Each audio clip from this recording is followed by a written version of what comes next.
It must have been difficult to care for Dad. "Ramona, I have nothing else for you to do," he replied. "Just fill this out now."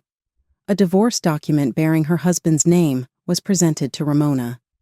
She had been giving her father-in-law the best care possible since he became ill. She devotedly supported him till the end, doing everything in her could to make his final moments comfortable. Her husband, however, made an absurd remark to her during her father-in-law's funeral, as though he had a misunderstanding of her efforts and affections for his father. With a little smile, she questioned, "What is this all of a sudden?" Her husband answered, "Have you not heard?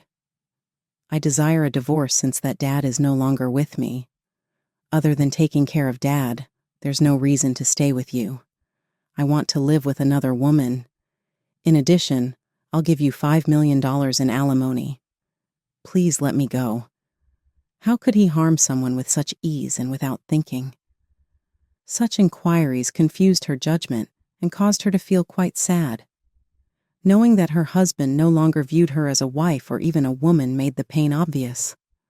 Her heart ached from the rage and sorrow she felt for loving him and wanting to start a future with him. Desperately fighting back tears, she reached for the divorce document on the table. She started writing her name with shaking hands, but the tears kept coming down, obfuscating the ink with each drop. "Be careful. If the writing isn't readable, you'll have to write it again." He was still talking about the lady he had loved with no warmth or sympathy, despite the fact that she had made the decision to get a divorce. At that time, it was obvious that he had no regard for her feelings. She was unable to stop her hand, though, and she filled out the divorce paperwork through blurry eyesight from the tears. It must have been difficult to care for Dad. "Ramona, I have nothing else for you to do," he replied. "Just fill this out now." A divorce document bearing her husband's name was presented to Ramona. She had been giving her father-in-law the best care possible since he became ill. She devotedly supported him till the end, doing everything in her could to make his final moments comfortable. Her husband, however, made an absurd remark to her during her father-in-law's funeral, as though he had a misunderstanding of her efforts and affections for his father. With a little smile, she questioned, "What is this all of a sudden?" Her husband answered, "Have you not heard? I desire a divorce since that Dad is no longer with me. Other than taking care of Dad, there's no reason to stay with you. I want to live with another woman. In addition, I'll give you $5 million in alimony. Please let me go." How could he harm someone with such ease and without thinking? Such inquiries confused her judgment and caused her to feel quite sad. Knowing that her husband no longer viewed her as a wife or even a woman made the pain obvious. Her heart ached from the rage and sorrow she felt for loving him and wanting to start a future with him. Desperately fighting back tears, she reached for the divorce document on the table. She started writing her name with shaking hands, but the tears kept coming down, obfuscating the ink with each drop. "Be careful. If the writing isn't readable, you'll have to write it again." He was still talking about the lady he had loved with no warmth or sympathy, despite the fact that she had made the decision to get a divorce. At that time, it was obvious that he had no regard for her feelings. She was unable to stop her hand, though, and she filled out the divorce paperwork through blurry eyesight from the tears. "I, Ramona, am quite an ordinary working housewife.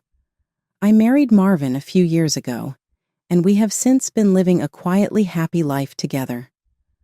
Marvin and I have a harmonious marriage life, where our hobbies and thoughts naturally align, and we seldom have major disagreements.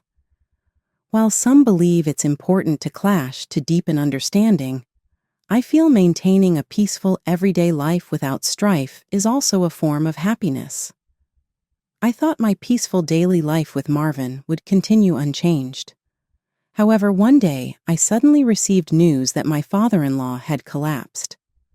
Fortunately, he was quickly taken to the hospital and his life was saved, but the doctor found a serious illness in him and he might not have much time left. I was concerned about his condition and asked Marvin if we could visit his parents' house. "It's a tough time with work and all." Marvin declined the visit. Perhaps he didn't want to impose on me, as I was also busy balancing work and home life. While I understood Marvin's kindness, I was gradually becoming anxious that I might have to part ways with my father-in-law forever.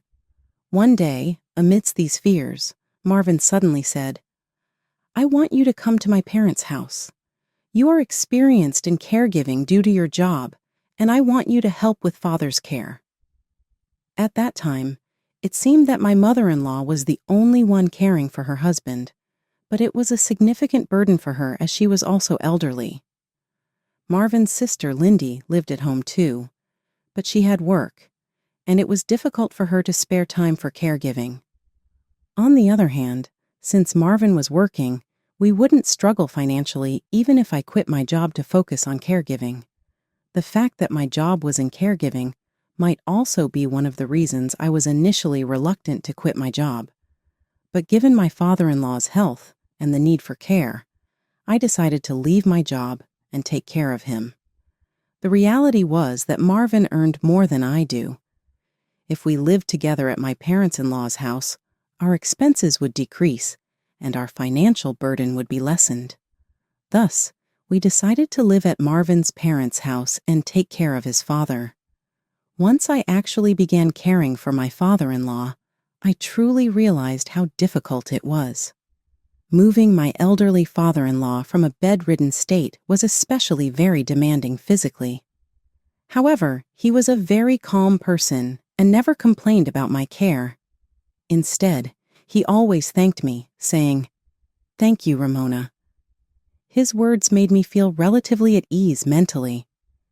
Caregiving is greatly influenced by the behavior of the person receiving care, so his character has been a big help in this life.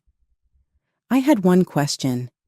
It was about the lack of cooperation and caregiving from my mother-in-law, Marvin, and Lindy, who lived with us. Even if they did not get involved in caregiving, they should at least come to see the situation and discuss how they can support.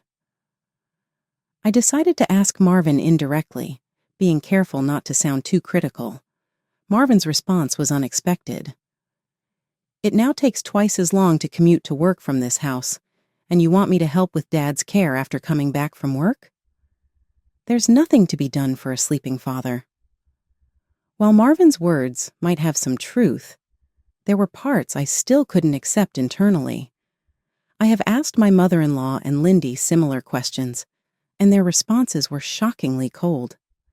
Caregiving is your job, and don't meddle in household matters. Especially Lindy, who claimed she couldn't help with caregiving due to work. She continues to live in such a way that makes it unclear whether she is really at work or just enjoying her free time. What's more troubling is that Lindy came to borrow my clothes almost every day, saying, "This outfit is lovely." At first I didn't mind, but she has never returned anything she borrowed and often loses them. I suspect she might be selling my belongings at a thrift shop. This is because almost every time she borrows something from me, I see her shopping outside. I had never been treated this way during previous visits to my in-laws' home. However, since we started living together, their attitudes towards me clearly changed, and it felt as if they were looking down on me. Maybe there is some issue between my husband and his father that I'm not aware of. Could they be despising me because I'm taking care of my father-in-law? Lost in thought during my days filled with unease, my father-in-law suddenly spoke to me. It seemed he could sense my worries. Initially surprised and unsure, I hesitated, debating whether to be honest right then.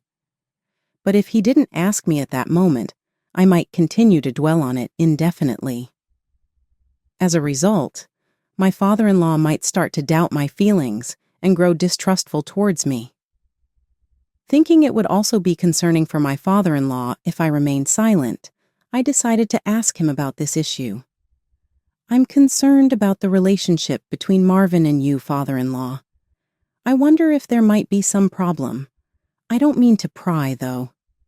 I couldn't bring myself to ask if they were avoiding him, and my words faltered, failing to convey what I intended. However, my father-in-law seemed to grasp what I was trying to say from my vague expression. After a moment of thought, he answered calmly, "There's nothing wrong."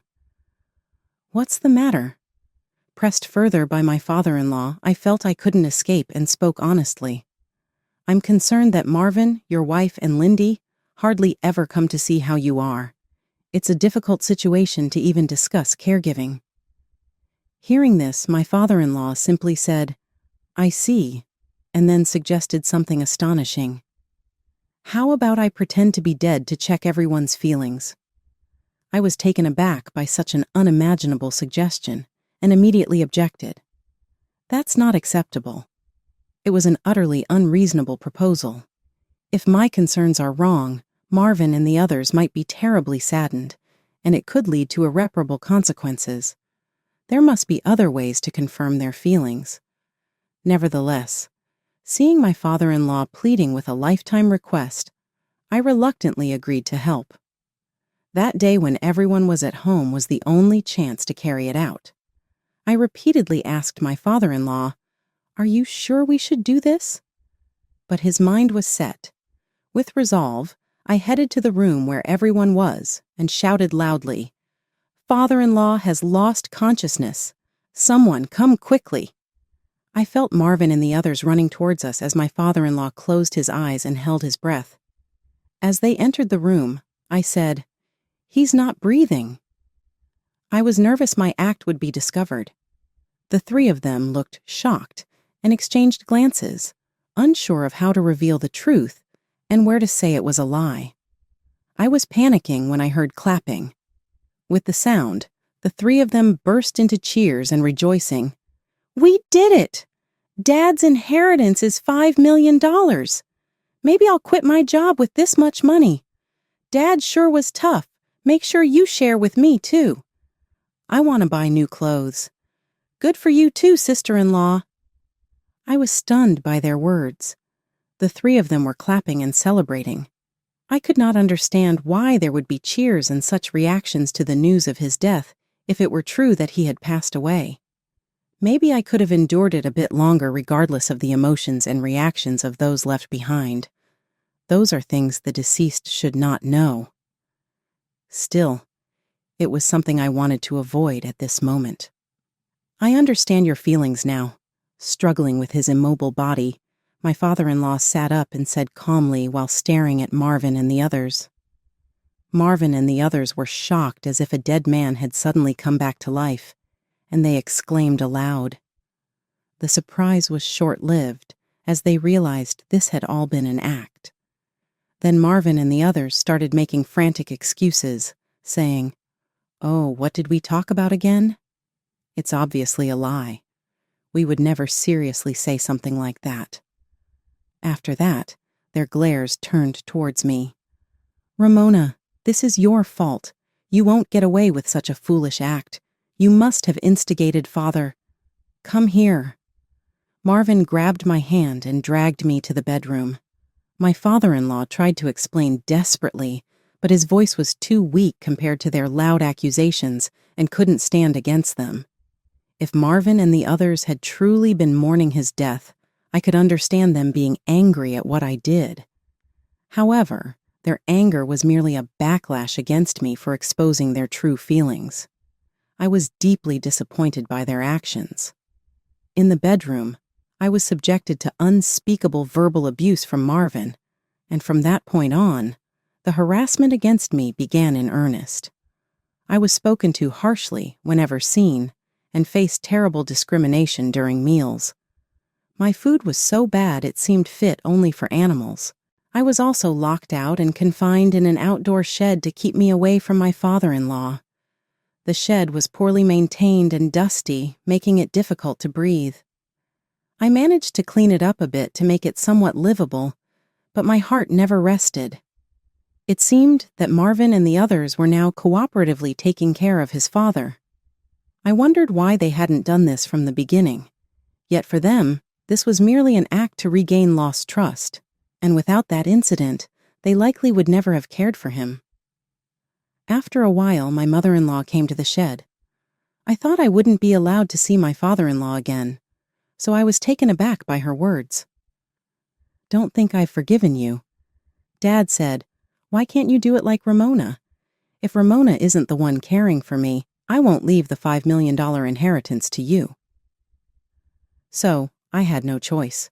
Perhaps the caregiving provided by my mother-in-law and the others was lacking compared to what I, a professional caregiver, had provided. Maybe my father-in-law was trying to help me in his own way. "If you mess around again, you'll suffer even more. Just do the bare minimum without saying anything." Understood? Although I couldn't agree with everything, I decided to suppress my feelings and replied, yes, to not waste my father-in-law's intentions. He was growing weaker each day, and I started to feel the anxiety that we might soon have to say goodbye. It seemed he felt the same, and one day he called Marvin and the others into his room.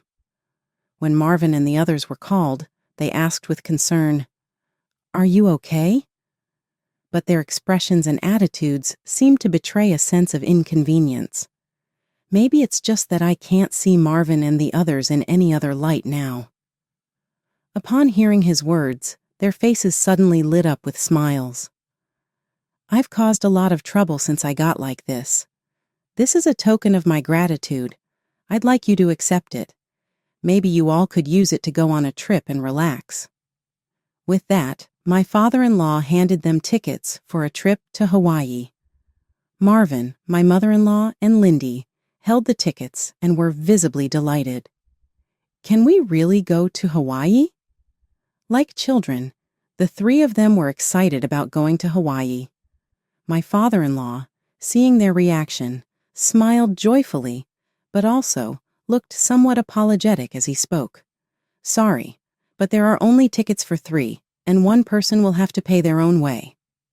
Marvin replied nonchalantly, "3 tickets are enough. Ramona needs to stay by your side." I knew this, but it still didn't feel good to hear it said that way. Even if I went to Hawaii with them, I'd likely be left alone or treated poorly. So I also responded, "I will take care of Dad so I won't go to Hawaii." "That's right," Lindy said. The 3 of them went to the living room to start planning the Hawaii trip immediately. Meanwhile, my father-in-law and I exchanged looks and shared a smile. The trip was for 3 nights and 4 days, and as planned, Marvin and the others departed for Hawaii. During their trip, a few of my father-in-law's friends came to visit. There were no major changes or events otherwise, perhaps because Marvin and the others were away. My father-in-law often seemed more spirited than usual, and I could finally relax and spend some time at ease. The 4 days passed quickly, and Marvin and the others returned. Their bags were full of souvenirs, but as expected, there was nothing for me. There was a women's aloha shirt that fit me perfectly, and I almost rejoiced, thinking it was my souvenir, but that was just a premature assumption. Marvin scolded me harshly. "Don't look without permission." In that moment, any hope I had was shattered. It seemed that my relationship with Marvin might be irreparable. Carrying this anxiety and loneliness, I continued with my mundane life. Then finally, my father-in-law quietly passed away. It appeared that my mother-in-law and Marvin had already decided everything about the funeral beforehand, as everything proceeded surprisingly smoothly. There was no grand funeral. It was a very modest one, with only a pastor giving a brief address before the ceremony. Several days later, discussions about the inheritance were held, and it was formally decided that all of the inheritance would be divided among my mother-in-law, Marvin, and Lindy. I thought there was nothing unusual about this. However, hearing Marvin and the others discuss where to travel next, or how to use the inheritance just days after my father-in-law's death, I couldn't help but think they were incredibly insensitive and cold. Their behavior was truly difficult to understand. Don't they feel any sorrow for parting with him? As I looked at them disdainfully, Marvin also looked at me. When our eyes met, he smiled at me, reached into his bag, and seemed to be pulling something out. Then he held it out in front of me and said, "Thanks for all your hard work taking care of Dad. There's nothing left for you to do. Just fill this up." He handed me a divorce paper with his name on it. Father-in-law had been ill, and I had continued to provide him with the utmost care. I did everything I could to make his final days as comfortable as possible, supporting him devotedly until the end. There were many difficulties as his last moments approached. His suffering intensified, and every time I saw his face or his condition, it felt as though I couldn't breathe when I cared for him. I truly experienced a wide range of emotions just a few days after his passing. Outrage and anger welled up within me at their ability to speak such words. Reflecting on the past events, I had felt some disappointment towards Marvin's attitude. Still, I had never dreamed that he would be the one to suggest a divorce. I was speechless and could only stare at him in disbelief, wondering if he was serious. "What is this all of a sudden?" My question was met with a thin smile from my husband as he answered, "Didn't you hear me? Now that Dad's gone, I want a divorce. There's no reason to stay with you except for taking care of Dad. There's another woman I want to live with. I'll pay you $5 million for alimony or whatever, just let me go. Were you with me just for your father's care?" Indeed, I used my experience and knowledge as a caregiver to the fullest in caring for my father-in-law. If my mother-in-law and Lindy see me only as a caregiver, it's upsetting, but not completely incomprehensible. Being a daughter-in-law, I might encounter such cold treatment and misunderstanding. But if Marvin sees me only as a caregiver, it's too painful and almost heartbreaking. At first, I really did love you, but now I have someone else I love. Understand? I heard that Marvin has been dating Rose, a younger colleague from his office, for several months. It's that timing coincides with when we started living here. His late returns from work were partly due to longer commutes, but there were other reasons too. "Were you having an affair?" Unable to hide my shock, I asked him. Marvin answered reluctantly, "That's what I'm saying. Don't make me repeat myself. If you want alimony, I'll give you as much as you want. I have Dad's inheritance, after all." The moment I heard Marvin's words, my heart felt like it was freezing with disbelief. I was disheartened by the reality that he no longer saw me as his wife, nor as a woman. More than that, I couldn't accept that the person I chose had changed this way. Why did I choose him back then?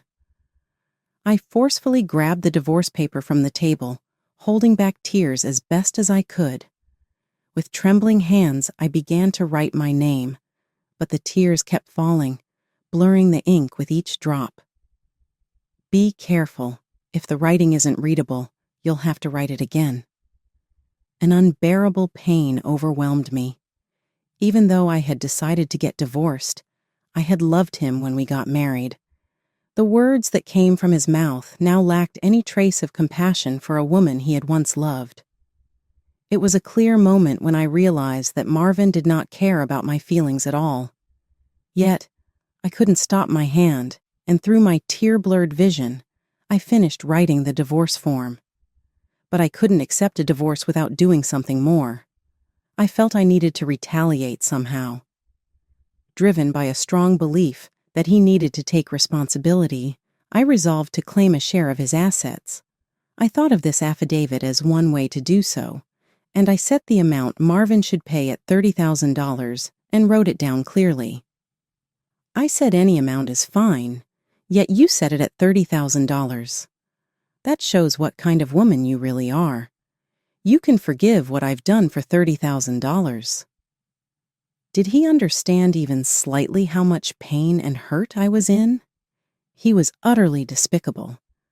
Considering everything, there was no reason to stay together anymore, and if ending this could be the best option, I tried to convince myself of that. I had him sign the affidavit and formally secured a promise of property division from him. Feeling relieved that everything was over, I quickly packed my belongings and left my in-laws' home. I then fully realized how much support I had received from my father-in-law, my only ally in that house. Now that our relationships have ended, I would likely never be in that place again. After receiving the property division, I was busy preparing for my new life. Even though it was a fresh start, there were more things to do than I expected. As I was busy, my phone suddenly rang. The name displayed was from a contact I hadn't yet deleted, Marvin. Even though he had initiated the divorce, I picked up the phone, a mix of anxiety and curiosity swirling within me because there was really nothing left to discuss. Before I could even greet him, Marvin's furious voice erupted. "What have you done? Where did you put Dad's inheritance?" It was something that happened while Marvin and the others were away in Hawaii. My father-in-law had contacted a friend to help with the estate management. He had investments in stocks and real estate and owned a considerable amount of assets. The story my mother-in-law had previously mentioned about the inheritance didn't seem exaggerated at all. Father-in-law had his friend help organize his assets by staging that play with you, Ramona. I came to understand the true feelings they have towards me when I had expressed my concerns about Marvin and the others to my father-in-law. It seemed he already had a vague sense of their feelings. It appears there had been numerous occasions since marrying mother-in-law that he felt this way. Marvin and Lindy, not being blood-related to father-in-law and having come into the family through a remarriage when they were older, never really grew close to him. Perhaps mother-in-law had intentionally influenced Marvin and Lindy to keep them from getting close to father-in-law. However, my father-in-law hadn't imagined such things and had hoped they weren't true. That might be why, feeling the need to confirm the true intentions of mother-in-law, Marvin and Lindy, he decided to go ahead with that reckless plan despite my objections. What awaited as a result was a miserable outcome. Ever since then, I've been continuously thinking about how to ensure that my estate doesn't end up in their hands. My father-in-law began quietly. "I can't stand the thought of them freely using the fortune I've worked so hard to build. I wanted to find a way to really show them." And so began his serious counterattack. The first thing he did was use a leaseback arrangement to convert the house into a rental property.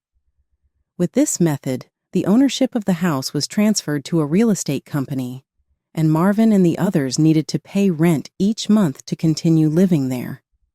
Then he sold most of the stocks he owned and transferred a portion to a trusted acquaintance. He also systematically sold off or transferred other real estate properties, nearly settling all his assets. However, what surprised me was that he gifted me an entire apartment building. "Ramona, you were the only one who truly cared for me. You never once showed displeasure and always took care of me, even indulging my whims. I wanted to somehow share my fortune with you because of that, so please accept this apartment building as a token of my gratitude." I had pride in enduring the harsh role of a daughter-in-law and diligently cared for him, yet receiving such a substantial gift as an entire apartment building felt disproportionate. But I had painfully learned through that play that his decisions were final once made. Ultimately pushed by his strong will, I had no choice but to decide to accept the apartment. There might be some hassles with tax payments and real estate procedures initially, but once those are settled, you should have a steady income from rent. You can decide what to do about Marvin. There's no need to rush telling him about the apartment. It's wiser to assess the situation first. Indeed, his advice was accurate. If I had discussed this before Marvin handed me the divorce papers, I shuddered to think what measures might have been taken to seize the apartment. Now, let's return to discussing my father-in-law's estate settlement. Father-in-law began managing the last bits of his cash. First, he secured enough cash from the proceeds of the stocks and real estate to cover the remainder of his life needs, and decided to use the rest for donations and funding charitable activities. Moreover, father-in-law took great care to ensure Marvin and the others would not learn of his plans. He discarded any records that could reveal his funding activities, keeping only the bank books that recorded significant sums. Overall, his investments were deemed profitable, though some had incurred losses. Father-in-law deliberately orchestrated the inheritance to pass on disadvantageous assets, ultimately creating an unfavorable situation for Marvin and the others. As a result, instead of gaining an inheritance, Marvin faced unexpected difficulties. Unaware of his father's scheme, Marvin had boasted to me about paying $30,000, and his mother and Lindy wasted money on credit cards, spending lavishly on clothes and travel. Soon the account was drained of cash, and bills for rent and debt repayments started piling up. Rose, Marvin's affair partner, sensing his serious financial troubles, suddenly disappeared, leaving him without anyone to rely on. Cornered, Marvin sought to reclaim the $30,000 he paid me as the only solution to manage his immediate troubles. Ramona, I'm sorry. I truly want to apologize for everything. It was wrong of me, Mother, and Lindy to hurt you. From now on, I want to change and treasure you. Can you give us a chance to help you think we can mend things? Honestly, with the apartment I received from my father-in-law, I'm not struggling for living expenses and am leading a fairly affluent life. Returning the $30,000 from the property division wouldn't really affect me. In fact, I have more money than I need as father-in-law planned. Marvin and the others ended up with almost no inheritance and faced tough economic conditions. Father-in-law's desired outcome has already been achieved, and there's nothing more for me to do. It sounds like you're in a tough spot. How are you managing meals? How are your mother and Lindy doing? When I asked with a concerned tone, Marvin answered in a clinging voice, We're just getting by, but it could fall apart any time. I need your help, Ramona. After hearing Marvin's words, I stated without hesitation, I can't help you with that. I ended the call. I then set my phone to reject all incoming calls from Marvin, his mother, and Lindy. It's easy to guess what they were thinking. Father-in-law's revenge has been accomplished, and now it's my turn. I wanted to avoid direct contact with them, so I decided to hire a detective to investigate Rose, Marvin's affair partner. It turned out that Rose was married, and I decided to provide her husband with evidence of her infidelity.